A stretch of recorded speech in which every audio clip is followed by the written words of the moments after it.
See, it's a very simple philosophy. Anybody who can be deterred from writing should have been. People who want to write really want to write, and they will write. If I were on the proverbial desert island, I would write the things and attach them to the back of a Galapagos tortoise in hopes that they would get out somewhere.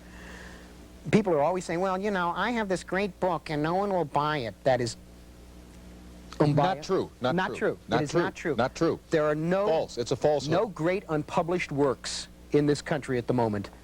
And if there are, it's because people don't have the guts to send them out to market. And that's all it takes. But do you worry about how many people buy your book? Yes. You do? I worry about it greatly. You know why I worry? No. Because if I didn't worry, I would be saying that what I'm doing is not significant enough for me to be pushing. Real fast, right? I'm considered a troublesome person. The reason I'm a troublesome person is because I give enough of a damn about what I write that I won't let people just potchkey with it for pleasure. I only have one allegiance. I mean, if tomorrow they put one of those loyalty oaths in front of me, are you loyal to the United States of America or are you loyal to your writing? Forget it, Jack. The country can sink into the ocean for all I care. I only care about the integrity of the work. That's really all I give a damn about. And I'll kill to keep those words that way. I mean, I've spent 20 years of my life doing what I do, and I think I do it very well indeed. And I'll be damned if I'm going to let people mess with it. That's my religion. That is precisely where I am. And when I go in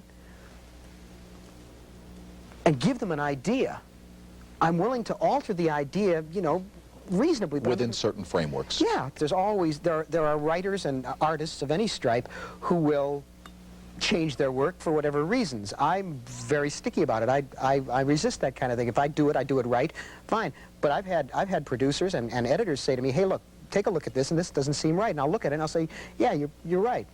The words are not engraved in gold, but they are my words, and I want them done the way I want them. I don't want some other head changing them. I don't want some clown who comes in, you know, who was in the mailroom 4 days ago, coming in and rewriting my story, which is what happened. You know, I have never seen anything like it in my life. Movies and television are an art form. Granted, they are an art form by committee. They're a, you know, a cooperative one where a writer writes and then a director directs and a producer produces. That's fine. You understand that. That's a given. But the people who make the creative decisions are businessmen.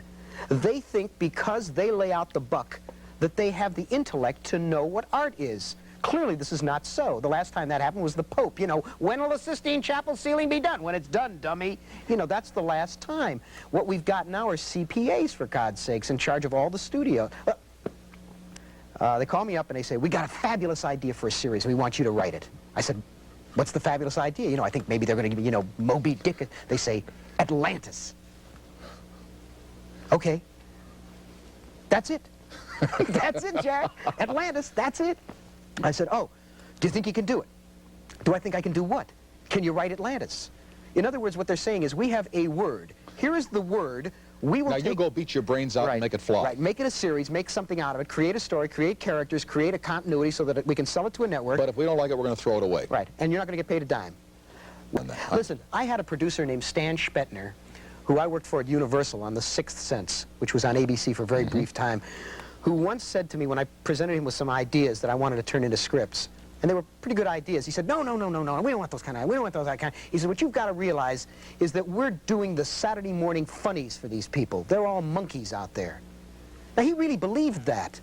And I believe a lot of other people in the industry believe that, too. They believe that everybody watching television is a yummy. Is an absolute cadoti right off the hayrack, for crying out loud, that they haven't got the brains God gave them. And so they program lower and lower and lower, and they give them the Little House on the Prairie, and they give them more Rookies, and they give them more SWAT, and people's brains are turning to prune whip yogurt, for crying out loud. People need to have something that their brains can masticate, and they don't get it. And that's why I do it. It's infuriating to me to see this kind of medium that's available for such uplift, for such good things, just even simple good drama, nothing even better, or good comedy, being frittered away, being used to sell toilet paper. But if you are allowed to say that of those programs, then why would you become so riled if somebody at the network level or some viewer said, I find your shows, Harlan Ellison, loathsome and detestable, or your attitude? I wouldn't object at all if they'd let them go on. See, I want the same shot that the major producers of these, you know, like Quinn Martin is basically a very nice man.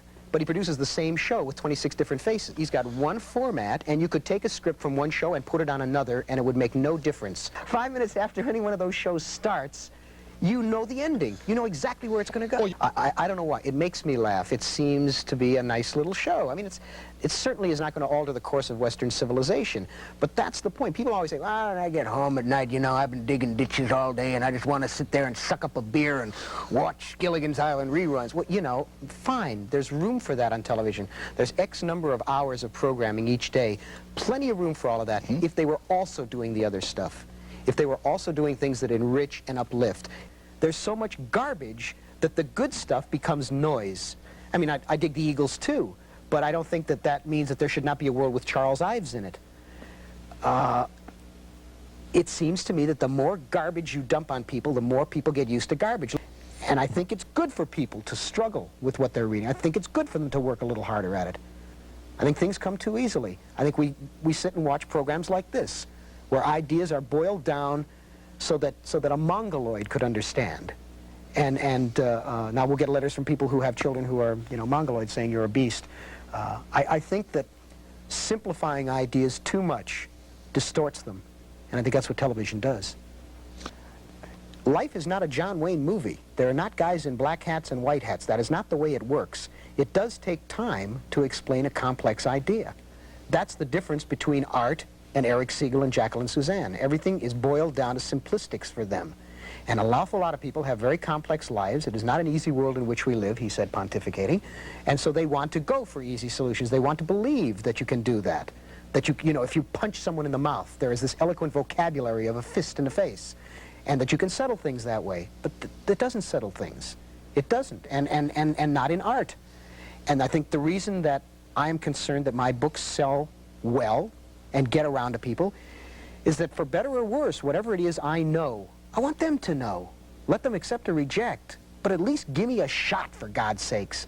Let me have my chance. And the intensity of the confrontation, the revelations of the human condition that come out of those confrontations is what makes enlightening drama, makes art for us. We must learn from what we read. We can't keep getting our brains massaged. We have to have the confrontation so that when they come to us in real life, we have some well of information to go to. You know? You know what I hate? Now, let me get to the kernel. I know what you hate. I hate mediocrity. But ranting about mediocrity isn't going to change it. Well, hey, give me the bomb. Give me the bomb. No.